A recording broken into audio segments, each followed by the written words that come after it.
সুজাত কল্যাণীতে, মানে এই কবাব অফ ক্যালকাটা একটা বাড়িতে ওনাকে না নিষ্ক্রিয় করে রাখা হইল। তখন কেউ জিয়া রহমানের আশেপাশে যায় না, কারণ উনি ভারতের চক্ষুষু, উনি আওয়ামী লীগের চক্ষুষু। আসসালামু আলাইকুম। তো এটা আমার ইলিয়াস সাহেবের লাইভের দ্বিতীয় পার্ট, হ্যাঁ, যেখানে মেজর ডালিমের একটি সাক্ষাৎকার নেওয়া হয়েছে। তো আপনারা যারা প্রথম পার্ট দেখেছেন তাদের অনেকে হয়তো বা দ্বিতীয় পার্টটা দেখতে আসছেন, অথবা অনেকেও রয়েছেন তারা হয়তো প্রথমবারই দ্বিতীয় পার্টটা দেখতেছেন। তো যারা দ্বিতীয় পার্টটা প্রথম দেখতেছেন তাদেরকে বলে রাখি, আমার ডিসক্রিপশন বক্সে অবশ্যই প্রথম পার্টের লিঙ্ক দেওয়া থাকবে, এবং তৃতীয় পর্বের লিঙ্কটাও আমি দিয়ে রাখবো ইনশাল্লাহ। তো আপনারা সেখান থেকে দেখে নিতে পারবেন, সমস্যা নাই। আর যারা প্রথম পর্ব দেখে দ্বিতীয় পর্বটা দেখতে আসছেন তাদেরকে আমার মন থেকে অনেক অনেক অনেক অনেক ভালোবাসা ও শুভেচ্ছা, এবং আপনাদের জন্য আমার দোয়া রইল। তো যাই হোক, আমি কেন ভিডিওর মাঝখানে আসতেছি, মাঝে মধ্যে হয়তো বা 1-2 মিনিট করে আমি একটু সময় নিচ্ছি, এটা আমার চ্যানেলের স্বার্থে, আমার ভিডিওর স্বার্থে। আমি প্রথম পর্বে হয়তো বা বেশ কয়েকবার এই কথাটা আমি উল্লেখ করেছি, ঠিক আছে? আপনারা হয়তো অনেকেই জানেন, অনেকেই বুঝতে পারছেন যে আমি, হ্যাঁ, প্রথমবার অনেকবার আমি উল্লেখ করছি ভিডিওর মধ্যে। তো আজকে আর না বলি। তো আপনারা যারা ধৈর্য সহকারে প্রথম পার্ট দেখে আবার দ্বিতীয় পার্টও দেখতেছেন তাদেরকে আসলেই মন থেকে আমি ভালোবাসা জানাই।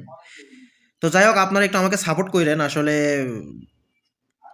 কিছু বলারও নেই। হ্যাঁ, অনেকটা আপনারা না, মানে আমিও চাই না এরকম মাঝে মধ্যে আপনাদেরকে বিরক্ত করি ভিডিওতে আমার নিজের ফেস নিয়ে এসে, হ্যাঁ, বকবক করি। এটা আমিও চাই না, বা আমিও চাচ্ছি না। বাট কি করব, আসলে কিছু করার নাই। হ্যাঁ, কিছু রুলস অ্যান্ড রেগুলেশন রয়েছে, কিছু নিয়মকানুন রয়েছে ইউটিউবে ভিডিও ছাড়ার ক্ষেত্রে, যেহেতু এটা আমার নিজস্ব ভিডিও না।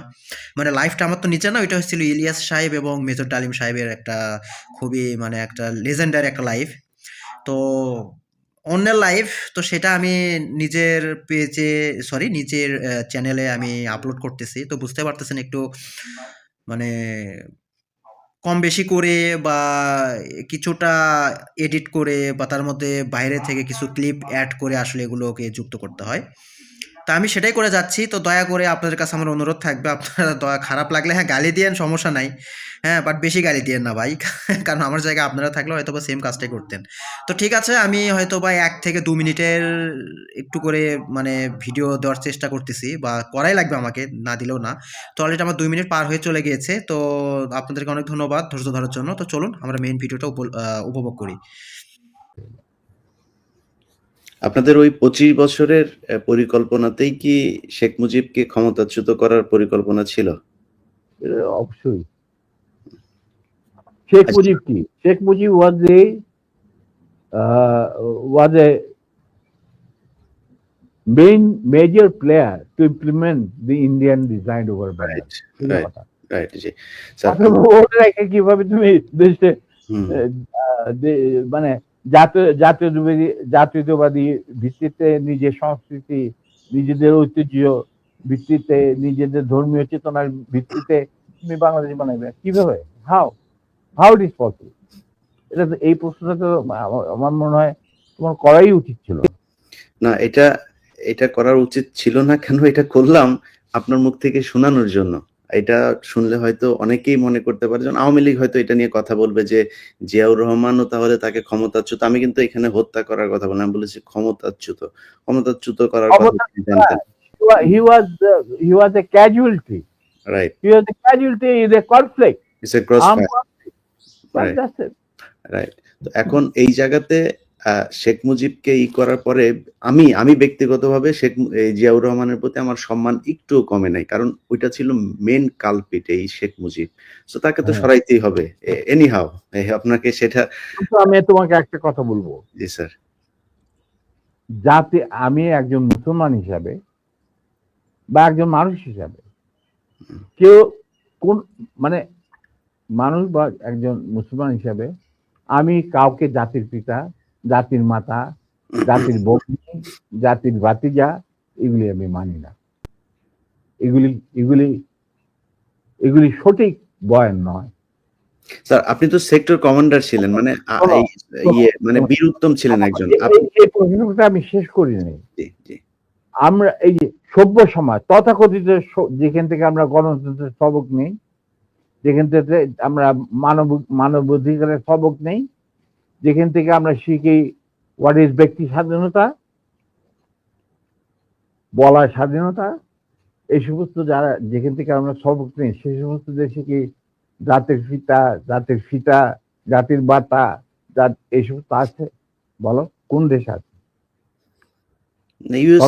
ইউএসএ তে কয়েকজনকে তারা মানে ইউএস এর ফাউন্ডার মনে করেন।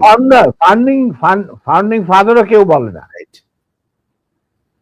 দেখো Nelson Mandela was a friend of mind, উনি তো কোনদিন একসেপ্ট করে নাই যে তো তাকে বলা হোক জাতির পিতা।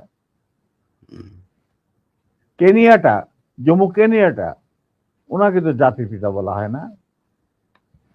প্যাট্রিক লুমুম্বা অফ জাম্বিয়া, ওনাকে তো জাতির পিতা বলা হয় না। স্যার পিতা যদি বলা হয়, যেমন ভারতে এই কালচার আছে, কিন্তু ভারত যদি ভারতের কালচারকে মানবো কেন? না, যদি মানা হয় সেই ক্ষেত্রে স্যার মানা হবে মোহাম্মদ আলী জিন্নাহ বাংলাদেশের জাতির পিতা হবে, কারণ সে দুই জাতি তত্ত্বের ভিত্তিতে দুই রাষ্ট্র গঠন করে দিয়ে গেছে। আর মোহাম্মদ আলী জিন্নাহ কোনোদিনই বলছি স্যার, যদি হয়, যদি তারা করতেই চায়, তো তাহলে সে হবে। শোনো, জি sir, I am very straight. কারণ আমার দাদা নানারা সব ছিলেন ইয়ারট্রাক ফ্রম দি আলিগড়, তারাই প্রতিষ্ঠা করতে মুসলিম লীগ নওয়াজ শরীফুল্লাহ সাহেবের নেতৃত্বে। I come from a political family. My father was the GS of Dhaka University. ঠিক আছে? Now he became the leader of the youth and student front of Muslim League. উনারাই বিলেত থেকে নিয়ে আসছিল জিন্নাহকে টু প্রোভাইড লিডারশিপ। তাদের এক point agenda, মুসলমানদের যেন স্বাধীন দেশ চাই, নো আদার থিং। এবং প্রথম গুলি খায় এই পাকিস্তান আন্দোলনের মুভমেন্টে কারমাইকেল কলেজের একটা ছাত্র, যেই প্রসেশনের নেতৃত্ব দিচ্ছিলেন আমার বাবা। বুঝলে? অতএব আমার মনে হয়, আমি জিন্নাহকে যতটুকু জানি, তিনি নিজেও কোনোদিন জাতির পিতা হিসেবে খেতাব নিতে রাজি হতেন। জি স্যার। স্যার, আমাদের অনেকগুলো খুব গুরুত্বপূর্ণ কোশ্চেন আছে, যে কোশ্চেনগুলো মানুষ অনেক এই 50 বছর অপেক্ষা করছিল। আমরা দ্রুত কোশ্চেনে যাই। পরের কোশ্চেনটা স্যার মানে ইয়েস নো স্যার, দুই এতে জবাব। আমার দর্শকরা আর তোমার দর্শকরা, আপনার দর্শক স্যার, তোমার দর্শক, আমি আমার দর্শক বলবো না, যে তোমার দর্শক। আই এম প্রিভিলেজ, তুমি আমার সাথে কথা বলছো এবং তোমার মাধ্যমে তারা আমাকে দেখছেন। আমি বলবো যে আমি দর্শকদের সোজা কথা বলতে চাই যে আমি ব্যক্তিগতভাবে জাতির পিতা, জাতির ভগ্নী, জাতির জামাই, এই সমস্ত কিছু বিশ্বাস করি। আমরাও করি না স্যার, বাংলাদেশের মানুষ কেউই করে না এটা। যাদের বোধগম্য থাকা উচিত, জাতির পিতা যদি বলতেই হয়, তাহলে বিশ্ব মানবতার পিতা হচ্ছে আদম আলাইহিস সালাম। এটা কেউ অস্বীকার করতে পারে? তা আমার কথা হচ্ছে, তোমরা উন্নত দেশগুলি থেকে তোমরা গণতন্ত্র শিখে আসো, তারপরে মানব অধিকার শিখে আসো। এগুলি কি নতুন করে শেখার কিছু আছে? আমাদের কোরআনের মধ্যে এই সমস্ত নাই? তারপরে বিভিন্ন ধর্মগ্রন্থ থেকে এগুলি নেই? তারপরে ওই সমস্ত দেশে কেন জাতির পিতা থাকে না? ওইখানে কেন জাতির মাথা থাকে না? আমাদের এখানে কেন থাকতে হবে? ইন্ডিয়াতে কে জাতির পিতা? হু ইজ জাতির পিতা অফ ইন্ডিয়া? বলো তুমি আমাকে। দেয়ার ইজ নো জাতির পিতা। হু ইজ জাতির পিতা? কোন সভ্য দেশে জাতির পিতা বলে কোনো জিনিস নাই। এটা হলো আমার শেষ কথা। এটা তো স্যার মুজিববাদ প্রতিষ্ঠিত করতে হবে। যাই হোক স্যার, আমি এক কথা, সেটা একটা গ্রুপের একটা সেগমেন্ট অফ দি পপুলেশনের চিন্তা ভাবনা। না স্যার, সেগমেন্ট অফ এটা আলাদা একটা রিলিজিয়ন। আওয়ামী লীগ হচ্ছে একটা ধর্ম, ওদের ধর্মের এই প্রফেট হচ্ছে গিয়ে শেখ মুজিব। এটা শুধু মানুষ না, ওরা আরেক জিনিস। এটাকে আপনি ঠিক করতে পারবেন। ওরা তো মানুষ না হলে অমানুষ হোক বা অন্য গ্রহ থেকে ওরাদের আগমন হোক, আমি বলবো তাদের মেন্টর যে যেখানে এখন ওনারা গিয়ে আরামে এসে থাকতেছেন বাংলাদেশ থেকে পলায়া। কোনোদিন শুনি না কোনো প্রাইম মিনিস্টার পলায় যায়, আচ্ছা দিবে, ওনারা পলায় গেছেন। এখন ওই দেশটাতে কোনো জাতির পিতা আছে কি বলো? নাই। তো আমরা কেন জাতির পিতা নেবো? কেন নেব? কি যুক্তিটা কি? বাংলাদেশের স্বাধীনতার ব্যাপারে বা স্বাধীনতা আগ পর্যন্ত বাংলাদেশকে পৌঁছানোর রাজনীতিতে কি শুধু মুজিবের অবদান ছিল?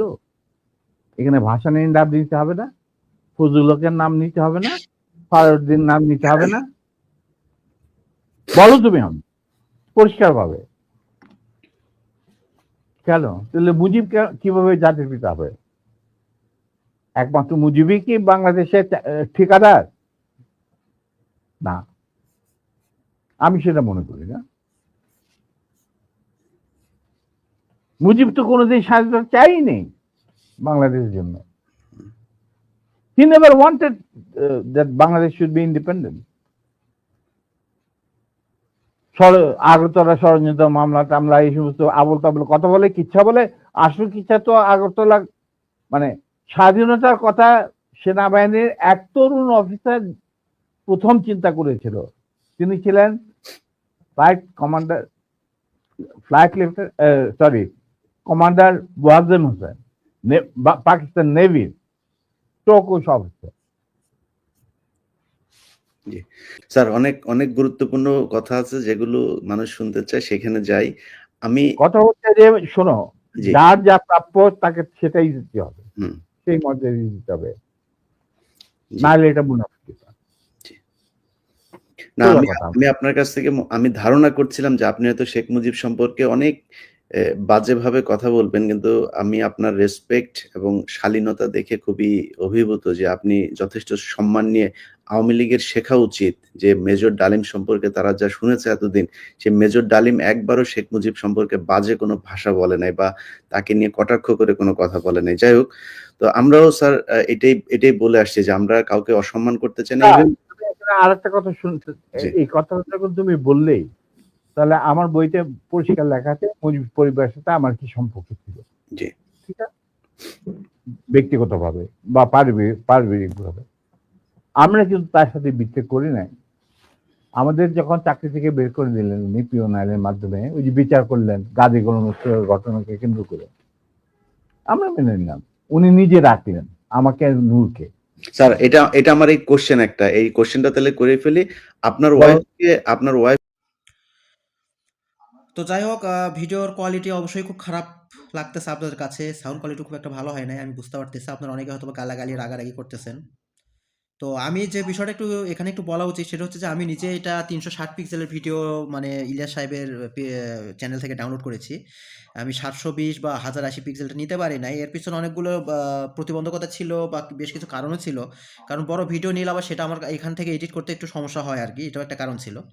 আর দ্বিতীয় কথা, সাউন্ড কোয়ালিটি লাইভ থেকেই সাউন্ড কোয়ালিটিটা একটু খারাপ ছিল। তো এটা আমি আগে স্বীকার করে নিলাম।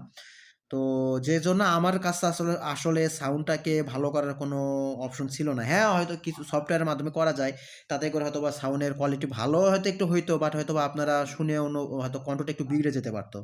তো এই জন্য আমি ওই কাজগুলো করি নাই। তো যাই হোক, আমি আপনাদেরকে মানে দ্বিতীয়বার মানে ইন্টারফেয়ার করার কারণে আমি মাপ চাচ্ছি। তো এটা মানে ক্লারিফিকেশন দেওয়াটাও আমার জন্য জরুরি মনে হয়েছে, তাই আমি এই জিনিসটা আপনার সামনে এসে বললাম। তো সবাই যাই হোক বিষয়টাকে ক্ষমা দৃষ্টিতে দেখবেন। তো ঠিক আছে, এটা এই পর্যন্ত থাকলো। তো চলেন আমরা পরবর্তী কথাগুলো বা মানে এপিসোডের বাকি অংশগুলো আমরা উপভোগ করি। অপহরণ করেছিল এই শেখ মুজিবের, তারপর গোলাম মোস্তফার ছেলে, এরা কামালের বন্ধু বান্ধবেরা, এটা নিজে ছিল। তো আপনার স্যার, আপনি এটার বিচার চেয়েছিলেন শেখ মুজিবের কাছে, আমার বউ করেন। জি, কন্টিনিউ করেন স্যার এবার। হ্যাঁ, যে আপনি প্রাইম মিনিস্টার, কারণ ঘটনাটা কি ছিল স্যার? ঘটনাটা কি ছিল স্যার, একটু শুরু থেকে বলুন। এটা একটা মানে মজার ঘটনা। আচ্ছা, তুমি শুনতে চাও? তুমি তো আমার বইতে লেখা আছে যদিও। সবাই শুনতে চায় স্যার, সবাই, আমি একা, সবাই শুনতে চায়।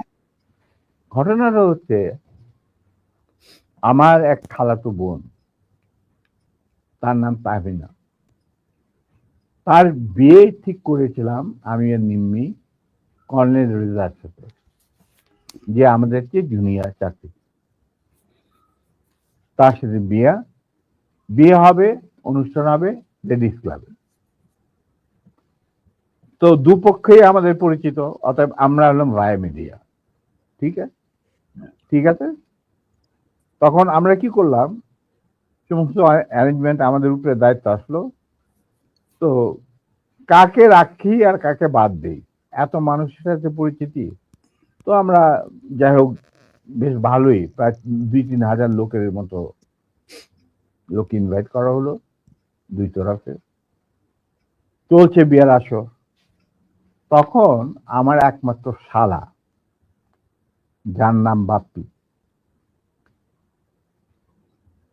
ও ম্যাকগিল ইউনিভার্সিটিতে পড়তো, ওখান থেকে ছুটিতে আসছে দেশে। He was also present in the ceremony. আমি আর নিমিত দুই পক্ষের মানে হোস্ট বলতে পারো, সবাই দেখাশোনা করছি। বাপি বসে আছে ছেলেদের যেখানে বসার জায়গা সেখানে।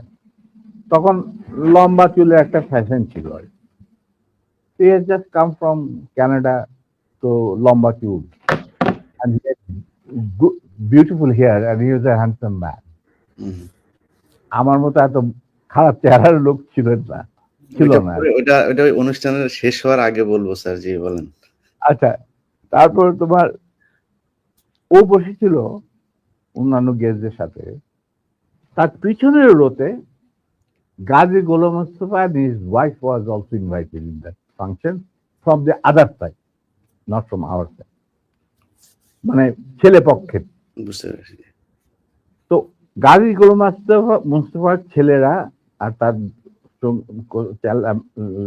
সাঙ্গবঙ্গ পিছনের সিটে, পিছনের রোতে সিটে বসা। তাদের মধ্যে একটা ছেলে বাপ্পির চুল টান দিল পিছন থেকে।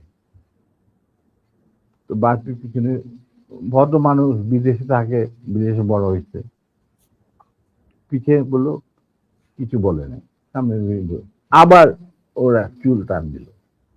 দ্বিতীয়বার টান দেওয়ার পরে বাপ্পি পিছনে তাকে দেখো যে একটা ছেলে হাত সরিয়ে দিল।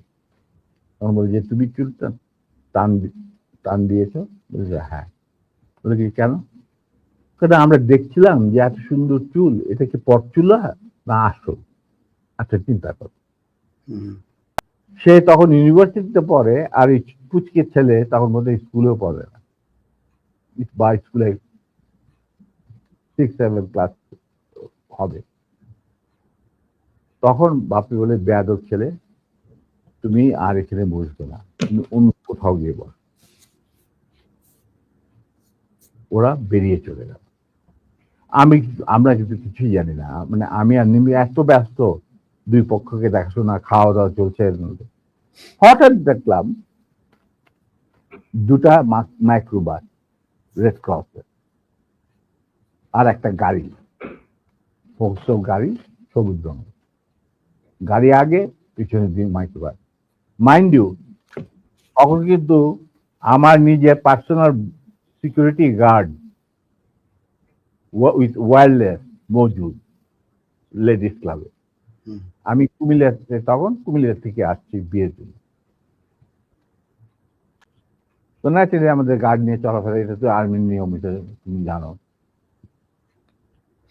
আসলো, থামলো, দুইটা মাইক্রোবাস থেকে প্রায় 8 জন ট্রেনগানধারী সাদা পোশাক পরা লোক নামলো, আর ফোকসো গাড়ি থেকে নামলো গাজী গোলাম মুস্তফা স্বয়ং। তার স্ত্রী কিন্তু উপস্থিত মেয়ে মহলে। উনি গাড়ি থেকে নেমেই চিৎকার করতে শুরু করলেন, মেজর ডালিম কোথায়, মেজর ডালিম কোথায়, মেজর ডালিম কোথায়? বহুতবার বাড়ছে, আর সহ্য করা যায় না। আমি অবাক হয়ে গেলাম, এরকম চিৎকার করছি কে? তখন একটা ছেলে এসে, একজন হিওয়াজে ট্র্যাক প্লাটুনের একটা ছেলে, আমার নামটা মনে নাই, এসে বললো যে ভাই আপনাকে কোট করতে, এই চিৎকার করতে এই তো গাজী গোলাম মুস্তফা, তার সাথে 8-10 জন ট্রেনগারধারী লোক আছে। মাইন্ড ইউ, তখন কিন্তু army was deployed in the whole country to recover illegal arms. Hmm, আর আমাদের ঢাকার হেডকোয়ার্টার ছিল রেস কোর্স। আমরাও সেই অপারেশনে যুক্ত ছিলাম। যাই হোক, আমি বাইরে আসলাম, আসে গাড়ি ঘোরামতো সামনে বারান্দাতে। আমি মেজে দাঁড়িয়ে, আপনি আসুন, আপনার বেগম সাহেব তো আছেন ভিতরে, আপনি আসুন, বরবধূকে আপনি দোয়া করে দিন। হারামজাদা বারবার সে আর্মির আজকে আমি উচিত শিক্ষা দেব। আমি দেখলাম আমার চারদিকে ওই স্ট্রেঞ্জার ঠেকাইলেও প্রায় 4-5 জন মানুষ, আর 4-5 জন খালে দাঁড়িয়ে। আমরা এই দেখি, আমি একজন ট্রেন মানুষ, আমার স্কট আছে ওখানে প্রায় 4-5 জন, ওয়্যারলেস আছে, I can call anyone any time, MP unit, যে ইউনিট দরকার হয়। এই কি অবস্থা, একটা বিয়ে বাড়ির মধ্যে এরকম একটা হুলস্থুল কাণ্ড। আপনি দেখেন কিছুই কি ব্যাপার, কি আপনি এতটা উত্তেজিত করেন? আমি তো জানি না যে এর মধ্যে কি ঘটনা ঘটে। ওগুলো ওঠ, এ উঠা, মাইক্রোবাইস আমাকে ঠেলতে ঠেলতে নিয়ে যাচ্ছে মাইক্রোবাইস। আপনি ব্যাপার কি গাড়িতে? এটা একটা বিয়ে বাড়ি, একটা মেয়ের বিয়ে হচ্ছে, আর আপনি আমাকে বলছেন উঠ। কি আমার কাপড় টাপড় ধরে টানা 4 জন মিলা আমাকে উঠালো। খবর চলে গেল ভিতর অন্য মহলে। নিম্মি আর আমার শাশুড়ি, আমার খালার শাশুড়ি মানে কন্যার মা, উনি বেরিয়ে আসলেন। ওনারা আসলেন যে কি ব্যাপার, দেখে যেরকম আমাকে ঠেলাঠেলি করে উঠানো হচ্ছে মাইক্রোবাসে। আমি মাইক্রোবাসে উঠলাম, উঠে দেখি চুল্লু আর আলম নামে 2 জন মুক্তিযোদ্ধা, ক্র্যাক প্লাটুনের সদস্য, তারা ছিল আমার ছোট ভাই স্বপনের সাথে, স্বপন বীর বিক্রম। ওদেরকেও মারতে মারতে মানে রক্ত বের করে ফেলেছে, মুখ দিয়ে রক্ত ঝরছে, আহত অবস্থায় তারাও মাইক্রোবাস। তখন আমার খালাম্মা গাজীকে বললো, গাজী সাহেব আপনি কি করছেন? আমার মেয়ের বিয়ে হচ্ছে, আর দে আর দি, তারা বর পক্ষেরও কন্যা পক্ষেরও। কি হয়েছে কি? ওরা তো ব্যস্ত। বলে আমি ওদেরকে উচিত শিক্ষা দেবো, ওকে আমি উচিত শিক্ষা দেবো। তখন আমার স্ত্রী বললো যে আপনি তাকে একা নিয়ে যেতে পারবেন না, আপনি আমাকে সঙ্গে নিয়ে আসবেন। ঠিক আছে চল, ওরেও ধাক্কা দিয়ে উঠায় দিল মাইক্রোবাসে।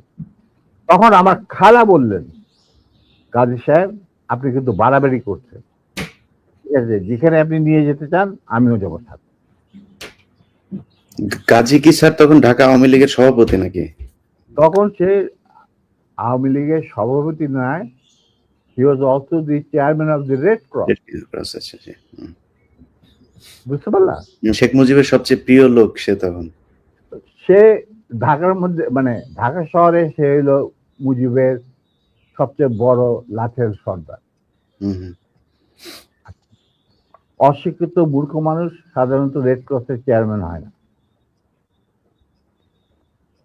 কিন্তু ওকে বানানো হয় যাতে করে লুটের এই যে রিলিফের মার চুরি চামারি করতে সুবিধা। যাই হোক, সেটা অন্য ব্যাপার। তারপরে আমাদেরকে নিয়ে উনি গাড়ি ঘুরে চললেন প্রথম ফার্ম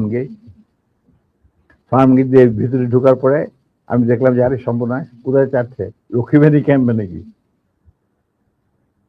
তখন আমি কি করি, এর মধ্যে আমার খালা আর নিম্মি নিজেদের শাড়ি ছিঁড়ে চুল্লু আর আলমকে ব্যান্ডেজ করে দিয়েছে, মানে যেখানে ক্ষত, তার দিকে রক্ত পড়ছিল। আমি হঠাৎ বললাম, গাড়ি থামা driver. In the meantime Swapan Bapi ওরা কিছু গেস্টকে বোধহয় নাম বাড়িতে পৌঁছে দেওয়ার জন্য নিয়ে গেছিল গাড়ি করে, বা ওদের গাড়ি আসছিল না, ছিল কিছু, ওরা উপস্থিত ছিল না। তো আমি বললাম গাড়ি থামা, ড্রাইভার গাড়ি থামা দিল। আমরা তখন আমার আমার আমার আমার গাড়িতে প্রায় 4 জন ট্রেন গানধারী লোক। তাদের একজনকে বললাম যে তুমি গিয়ে ওই সামনে যে গাড়ি গোলাম মোস্তফা বসে আছেন, গাজী গোলাম মোস্তফা সাহেবকে বলেন নাইমা এখানে আসেন। Somehow that man with train guard, he got down and went to Gazi. গাজীও তখন স্টপ হয়ে গেছে, যে পিছনে গাড়ি স্টপ হয়ে গেছে। আসে বলছে, ওনাকে বোধহয় বলছে যে আপনাকে উনি ডাকছেন নিজের গাড়ি। গাজী গুলস্তান দরজা খুলে আমাদের মাইক্রোবাসে আসলো। তখন আমি গাজী গোলাম মোস্তফাকে বললাম যে গাজী সাহেব, আপনি তো আমারই নিয়ে চলছেন, কোথায় নিয়ে যাচ্ছেন জানি না, কিন্তু একটা কথা মনে করে রাখেন, আপনাকে মনে করাই দিচ্ছে আপনার ভালোর জন্য, যে আপনি যে আমাদেরকে এই মাইক্রোবাসে, রেড ক্রসের মাইক্রোবাসের মধ্যে ঢুকায় নিয়ে আসছেন, এটা কিন্তু হাজার হাজার মানুষ, শয়ে শয়ে মানুষ ভাবে দেখতে উপস্থিত ছিল। অতএব আপনি কিন্তু আমাদের সাথে যাই করেন আপনি কিন্তু পার পাবেন। এইটা শোনার পর গাজী গেল একটু ঘাবড়ায়, যে তাই তো, আমি যে উঠাই নিয়ে আসছি এটা তো সবাই দেখছে। তখন আমি বললাম যে আপনি যাই করেন, উনি যখন একটু হতভম্ব হয়ে বোধ দেখাচ্ছে, আমি বললাম যে গাজী সাহেব, আমি আপনাকে একটা পরামর্শ দিই, আপনি যাই করেন আপনি শেখ সাহেবের কাছ থেকে আগে পারমিশনটা নিয়ে নেন, এছাড়া আপনি বাঁচতে পারবেন না। এর মধ্যে আমার ছোট ভাই স্বপন বীর বিক্রম ফেরত আসছে লেডিস ক্লাবে, বাপ্পি ফেরত আসছে। ওরা শুনলো যে এই ঘটনা ঘটছে, ওখান থেকে সোজা স্বপন চলে গেল এমপি ইউনিটে, ঢাকা ক্যান্টনমেন্টে। ওখানে গিয়ে বললো যে এরকম অবস্থা, বিয়ে বাড়ি থেকে কিডন্যাপ করে। এই বিয়েতে কিন্তু জিয়া রহমান উপস্থিত ছিল, শফিলিও উপস্থিত ছিল, খালিদ মোশাররফ, মানে সবাই উপস্থিত ছিল। আচ্ছা, তো ওনারা তখন চলে গেছেন। সেদিন কি একটা কি ছবি দেখানোর কথা ছিল, সত্যজিৎ রায়ের কি যদি মহানগর না কি একটা ছবি, তো ওটা দেখার জন্য সবাই চলে গেছে আগে তাড়াতাড়ি খাওয়া দাওয়া করে। তখন এই খবরটা পাওয়ার পরে the CEO of the MP unit এই খবরটা ব্রিগেড মেস, ইউনিট মেস সবখানে এটা সে জানাই দিল। ইয়াং অফিসাররা লুঙ্গি গেঞ্জি পায়জামা যে যা পরা ছিল সবাই ঢাকা শহরে বের হয়ে আসে। তারা খুঁজতে লাগলো যে আমাদের অ্যাবডাক্টেড অফিসার তার ওয়াইফ কোথায়। আর একদল সোলজার এমপি পাঠানো হলো, যারা ওই অবৈধ অস্ত্র কালেকশনে ডিপ্লয় ছিল গাজীর বাড়িতে। গাজীর বাড়িতে যাদের পাইছে সবাই বন্দুকেরা নিয়ে আসছে রেস্ট ময়দান। আমি কিন্তু এগুলো কিছু জানি না। গাজী তখন আমার কথা শোনার পর ও ওদের কিছু চিন্তা করলো, চিন্তা করার পরে দেখলাম যে উনি লক্ষ্মীবেনের দিকে না গিয়ে 32 নম্বরের দিকে যাচ্ছে, কলাবাগানের। আমি বললাম যে আলহামদুলিল্লাহ। তখন 32 নম্বরে গার্ড রেজিমেন্ট ছিল, ফার্স্ট ফিল্ড রেজিমেন্ট, যেটা আমার হাতে গড়া। তারা গার্ড দিচ্ছিল প্রাইম মিনিস্টারের বাড়ি, আমার জানা আছে। তো গাড়ি চললো, আমরা পিছিয়ে পিছিয়ে চললাম আবার কাফেলাকে গাজী 32 নম্বরের গেটের ভিতরে ঢুকতে না দিয়ে বাইরে খাড়া করায়। স্টপ করার পর গাজী তার গাড়ি নিয়ে ভিতরে চলে, আমরা ওখানে থাকলাম।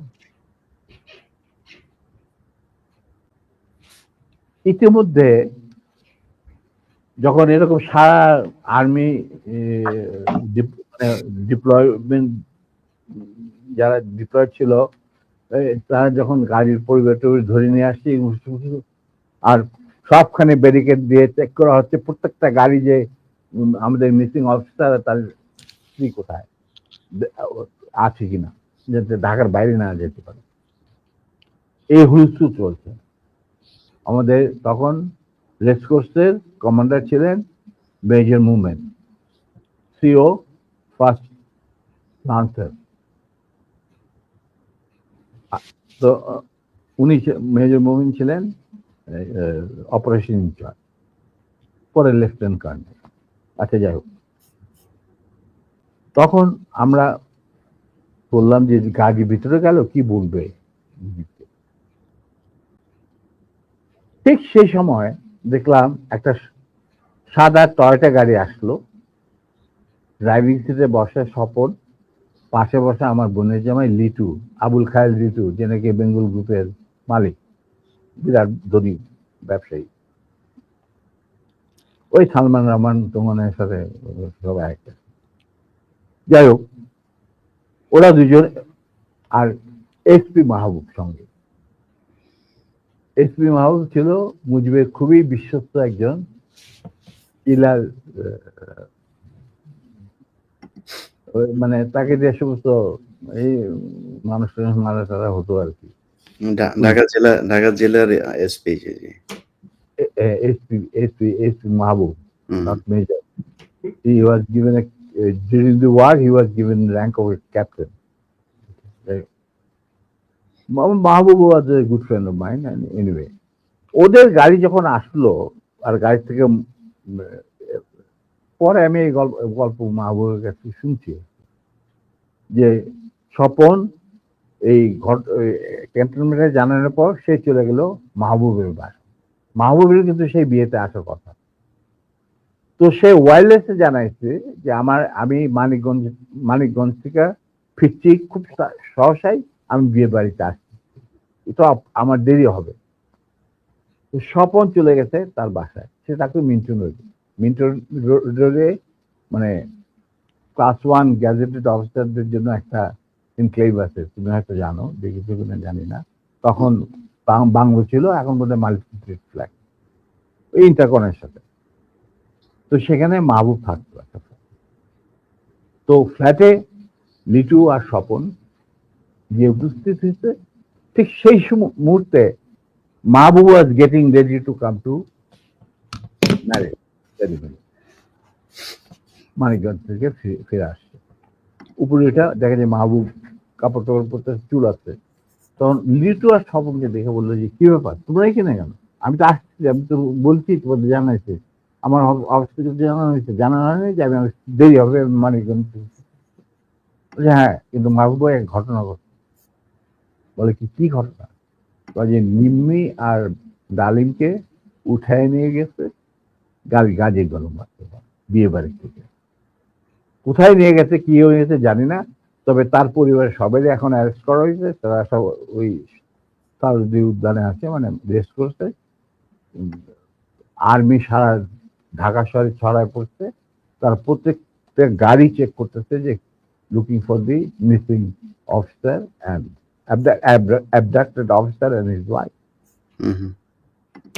মাহবুবকে চাই নাকি? এটা তো সাংঘাতিক কথা।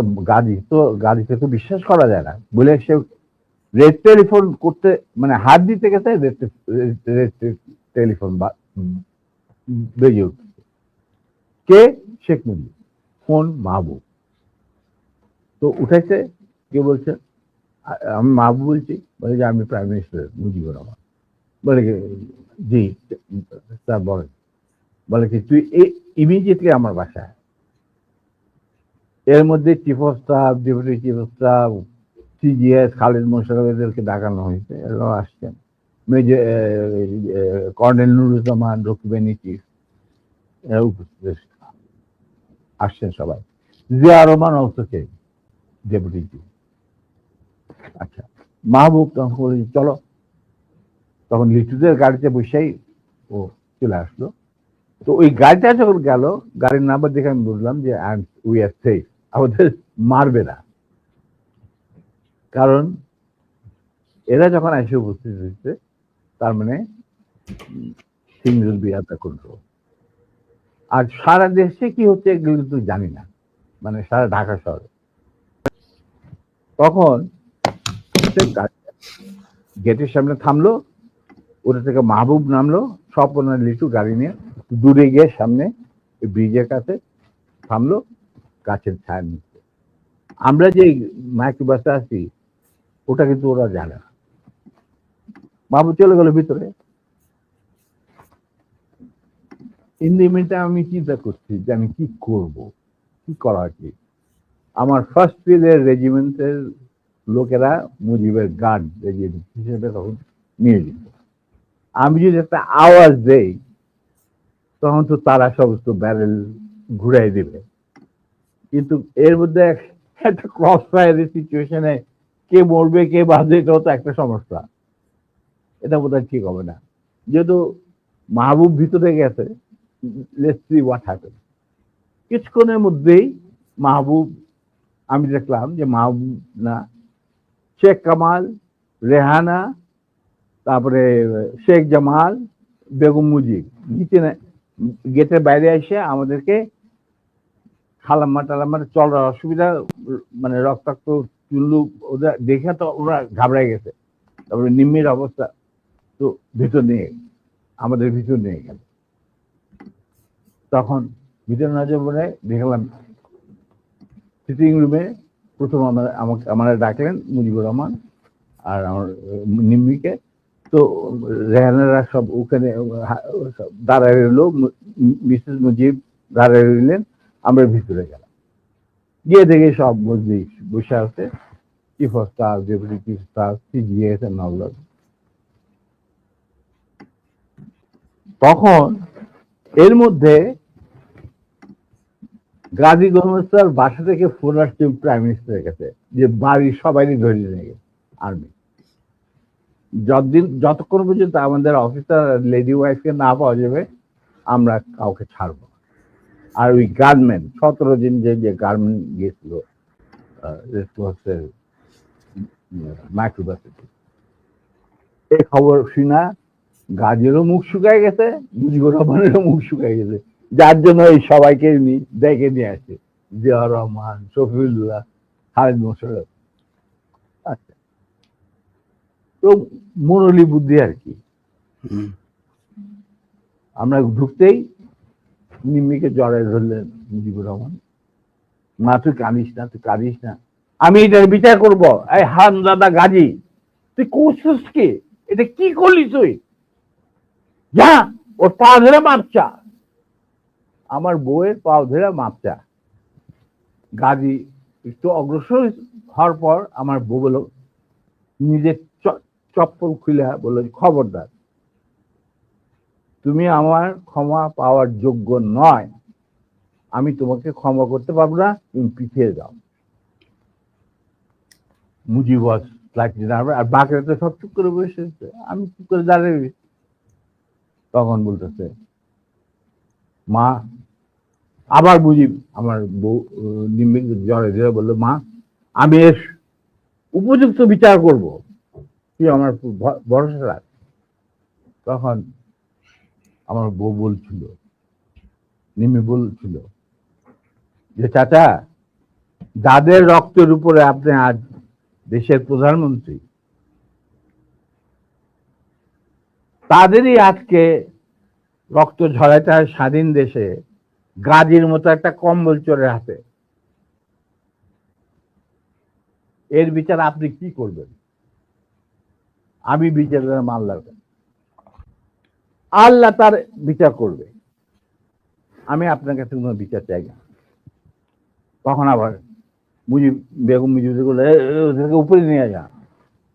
তখন ওদেরকে উপরে নিয়ে ওদের আস্তে আস্তে কি জানে। এরপর আমরা বলি এক কাম কর, শফিল্লাহ তুমি ওই আর্মি কন্ট্রোলে ফোন করে মোমিনরে বলো গাজীর পরিবারে ছেড়ে যাবে। শফিলে পিক আপ দি ফোন, রেড ফোন করলাম মেজর মোমেনকে। মেজর মোমেন বললেন, sir I am sorry, we are deployed to recover the miscreants and the illegal arms operation আমরা নিয়োজিত। আমি কিভাবে একজন 17 জন অস্ত্রধারীকে ছেড়ে দিই? তো যাই হোক, লাইভের ভিডিওটাকে আমি কাট করে আপলোড করেছি, সেটা তো বুঝতে পারতেছেন। তো এখানে এই পর্বে ওই যে নিম্মি, নিম্মি ভাবি বা যাই বলি না কেন মেজর ডালিমের ওয়াইফ, তাকে অপহরণ করা হয়েছিল কিনা নাকি হয় নাই সেটা নিয়ে একটা মানে ক্লারিফিকেশন ছিল মেজর ডালিমের নিজ মুখেই। তো সেই ঘটনাটা আপনারা হয়তোবা এই পর্বে শুনলেন। তো ঠিক আছে, ভালো লাগলো। আমারও ঘটনাটা শুনে আমারও ভালো লাগলো আরকি। মানে আমি নিজেও ঘটনা যখন শুনতেছিলাম, মানে আমি শোনার পরে তো আপলোড করেছি। তো অনেক কিছু আমরা মানে ক্লিয়ার হইলাম। আপনারাও ক্লিয়ার হচ্ছেন বা হইলেন। তো যাই হোক, এরপরে তৃতীয় পর্বে হয়তোবা ওই যে শেখ মুজিবুর রহমান সাহেবের যে ওই যে ৩ লাখকে ৩০ লাখ বলার যে ব্যাপারটা সেটা থাকবে হয়তোবা। হয়তোবা না, ওইটাই থাকবে ইনশাআল্লাহ। তো এই পর্বে আপনারা মানে মেজর ডালিম ও তার ওয়াইফের এবং ওই যে জাতির পিতার সম্পর্কে বা জাতীয় কবি সম্পর্কে হয়তোবা এই এপিসোডে হয়তোবা আমি মানে ওই অংশটুকুকে ধারণ করার চেষ্টা করেছি বা রাখার চেষ্টা করেছি। তো আপনারা যারা দেখলেন আপনাদের কেমন লাগলো? আর ভিডিও কোয়ালিটির জন্য অবশ্যই আমি মাপ চাচ্ছি। আমার ভিডিও কোয়ালিটি প্রচণ্ড খারাপ হয়েছে। কারণ আমি নিজেই ৩৬০ পিক্সেলের ভিডিও ডাউনলোড করেছিলাম। কারণ আমার এখান থেকে বিশেষ কিছু কারণে আমি মানে ৭০০ পিক্সেল বা ১০৮০ পিক্সেলের ভিডিওটা আমি ডাউনলোড করতে পারি নাই। তো সেই ভিডিওটাকে আমি একটু মানে বড় করে বা একটু মানে রি-স্কেল করে দেওয়ার চেষ্টা করেছি। তো আমিও বুঝতে পারছি মানে ফুল স্ক্রিন করলে ভিডিওটা খুব ভালো দেখা যাচ্ছিল না। আমিও ল্যাপটপে ভিডিওটা মানে চালু করে দেখেছি। তো এর জন্য আমি আপনাদের কাছে মানে ক্ষমা প্রার্থী। ঠিক আছে? তো দেখা যেমন তেমন কথাগুলো শোনাটাই মেইন। আর লাইভেরও আসলে আপনার কথার কোয়ালিটি খুব একটা ভালো ছিল না। তো যাই হোক, আপনারা আমাকে আমার এই বিষয়টাকে অবশ্যই সবাই আমি বারবার একটা কথাই বলতেছি, আমাকে ক্ষমার দৃষ্টিতে দেখবেন। হ্যাঁ? তো চলুন আমরা ভিডিওটা পরবর্তী অংশগুলো উপভোগ করি। দিতে পারি। Kazi has to produce the missing officer, his wife and এই ১৭ জন অস্ত্রধারীকে আমাদের কাছে সোপর্দ করতে হবে। তারপরে আমি ডিসাইড করব আমি গাজীর ফ্যামিলিকে ছাড়বো কি ছাড়বো না। অবস্থা গেল আরো বিগড়ে, মুজিবও কাঁপাকাঁপি শুরু, ওদের গাজীগুলো মতো তো বুক শুকায় শেষ। আর সকালবেলা দেখো prime minister sir, prime minister desires or not desire, উনাকে বলেন উনি লিখিত অর্ডার দিল আমি সেটা মানবো না, because I have got my mandate which I have received from my chief of staff. এখানে কোনো ভাই বোনদের ব্যাপার না, এটা হলো লিগাল ম্যাটার, লিগাল ব্যাপার। তখন ছবিগুলো তবুও দেখো মোমেন্ট, তুমি যদি একটুখানি তখন sir please don't, I have got my moral ethics, I am promise bound touching the Quran when I got commission. আমি এটা আপনার এই কোন রকম আকুতি মিনতি আমি শুনবো না, that is beyond my dignity বলে উনি ফোন রেখে দিল। তখন মুজিব সবই শুনলেন, যে স্যার এরকম ব্যাপার, এটা তো লিগাল কমপ্লিকেশন দেখা দিচ্ছে। তখন বলে আর একবার তুই ফোন কর। তো মুজিবুর রহমান শহীদে বললো, শহীদুল্লাহ আবার ফোন করলো, আমরা দাঁড়ায় আছি, আমি দাঁড়ায় আছি, নিমের আসতে উপরে চলে গেছে।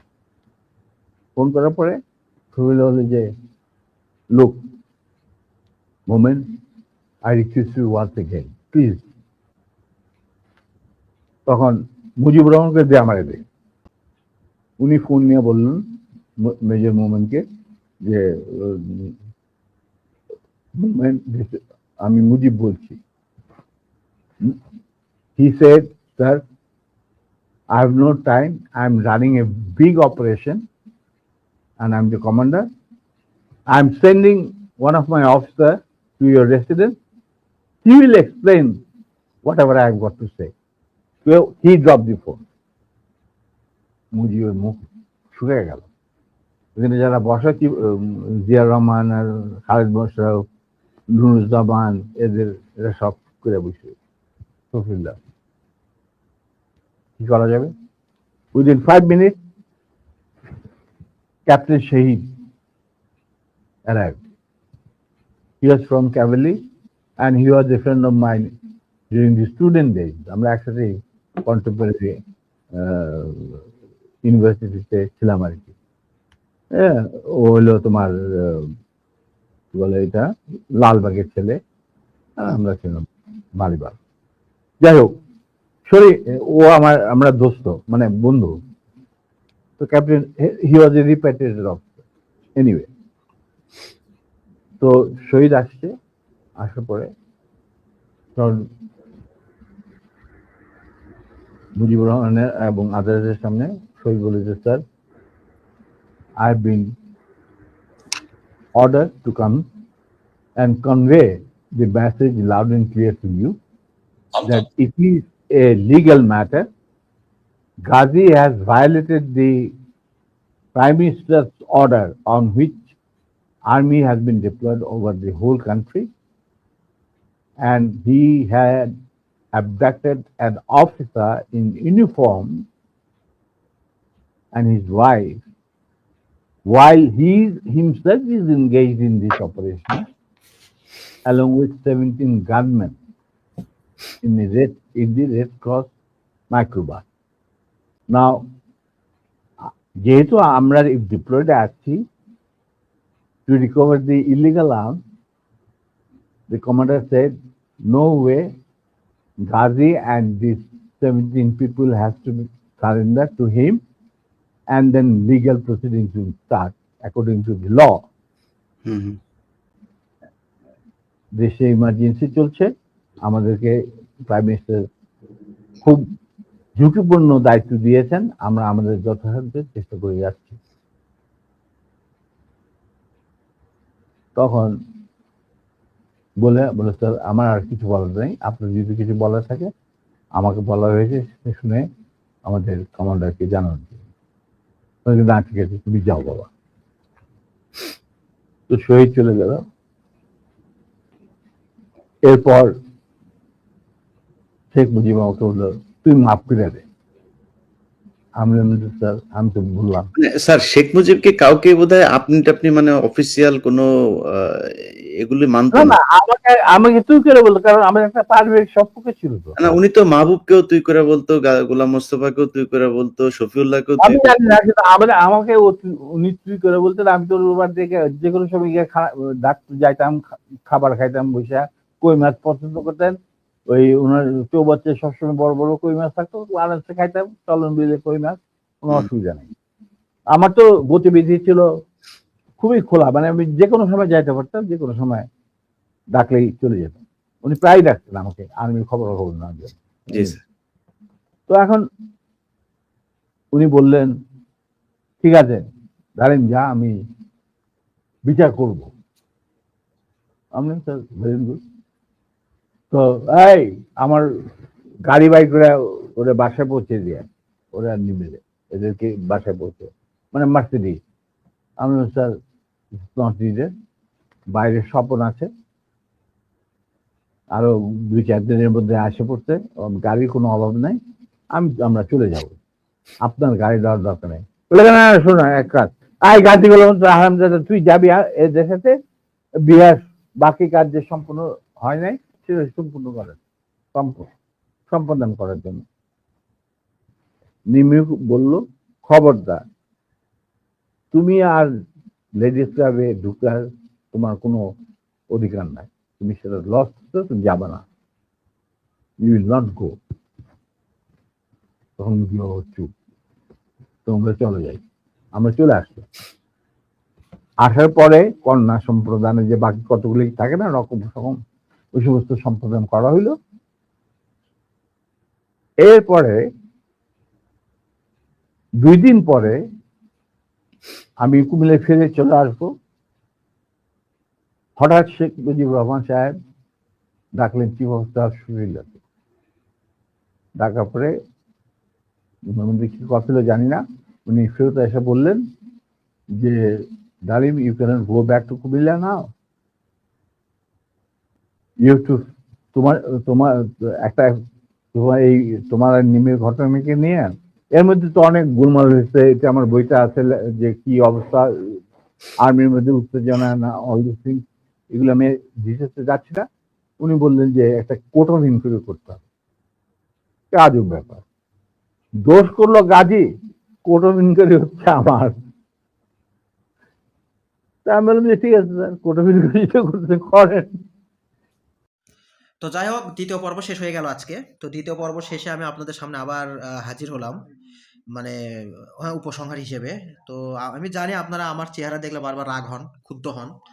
তো আমার আসলে মাপ চাওয়া ছাড়া কিছু করার নেই।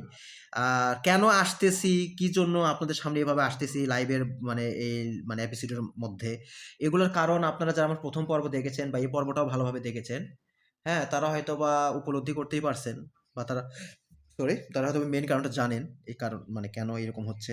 তো যারা নতুন তারা একটু ভাই মাফ করে দিয়েন যে আমি কেন এরকম আসতেছি।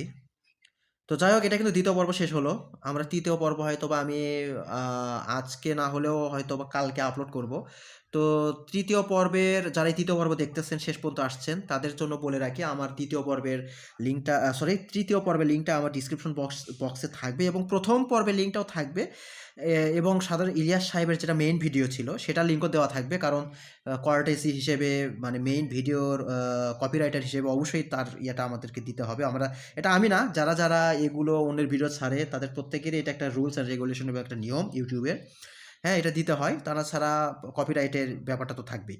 তো যাই হোক, আমি আপনাদেরকে অনেক কষ্ট দিয়ে ফেললাম। তো আমি আর কথা বেশি দীর্ঘ করব না। তো সবাই আমার জন্য দোয়া করবেন। আর যারা ভিডিওটা দেখতেছেন, আমি জানি আপনারা আমার উপর রাগান্বিত এবং আমাকে গালিগালাজ করেছেন। তো তারপরেও ভাই, যদি এত কিছুর পরেও যদি একটু আমি আপনাদেরকে মানে আনন্দ দিতে পারি, বা এতটুকু যদি আপনারা আমার উপর একটু হলেও সন্তুষ্ট থাকেন, হ্যাঁ? তাহলে দয়া করে আমার ভিডিওটা একটা লাইক, এবং অবশ্যই আমার চ্যানেলে প্লিজ ভাই একটা সাবস্ক্রাইব দিবেন। আমার একটা নতুন চ্যানেল, হয়তোবা অনেকে দেখে বুঝতে পারতেছেন। তো যাই হোক, আমি বারবার কথা দীর্ঘ করতেছি। আপনারা বারবার আমাকে আমার উপর অসন্তুষ্ট হচ্ছেন, আমি জানি। তো ঠিক আছে, আজকের মতন এখানেই রাখি। আর তৃতীয় পর্বে আরেকবার একটু কষ্ট দেব হয়তোবা আপনাদেরকে। তো দেখা হচ্ছে ইনশাআল্লাহ তৃতীয় পর্বে। সবাই ভালো থাকেন, সুস্থ থাকেন। দেখা হচ্ছে ইনশাআল্লাহ।